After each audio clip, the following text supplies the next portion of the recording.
Well, the new Congress has just started, but an age-old issue is taking center stage: term limits for lawmakers. The issue is being backed by some GOP members and even President-elect Donald Trump, and it's gaining momentum. Capitol Hill correspondent Erik Rosales has that story.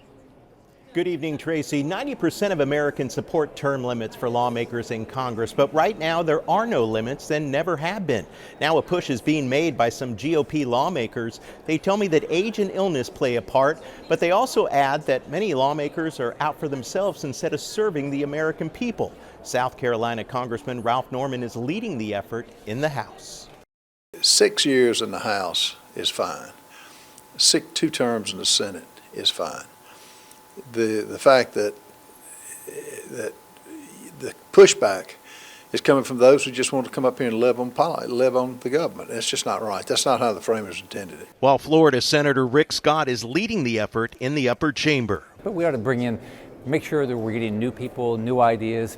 You would know if you're up here and you're up here for 12 years, you know, sometime in your 12 years, you're going to get your stuff done and you have a limited time. So I believe in it. We have term limits for presidents, for most governors, so it works. Supporters say these pictures tell the story. Lawmakers being wheeled around while others using walkers after falls, or those absent from Congress altogether, like now retired Congresswoman Kay Granger, who is spending her days in an assisted living facility. Nick Tombolides is the CEO of U.S. Term Limits and is lobbying to change the Constitution. Term limits is the way to just open up these elections, get open seats on a regular basis, and what you see is a huge influx of new candidates, new energy, new ideas.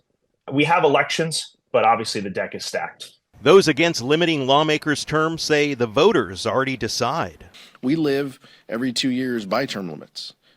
If the people in the 33rd Congressional District in California choose for me not to be their representative, I will move on. I have limits. The voters decide that. Lawmakers are optimistic that this may finally be the time to get term limits in place, but it will be a heavy lift. Even if 2/3 of Congress approves the constitutional amendment, 3/4 of the states must also pass it. Also want to let you know about some other news. Just a short time ago, U.S. Capitol Police arrested a man who tried to bring a machete along with several knives into the Capitol. Police say that he waited in line for a half an hour and then tried to bring a bag through the visitor center. It was spotted by police in the X-ray machine. On this day, when former President Jimmy Carter is lying in state, and just hours prior to President-elect Donald Trump arriving to meet with Senate Republicans. Tracy?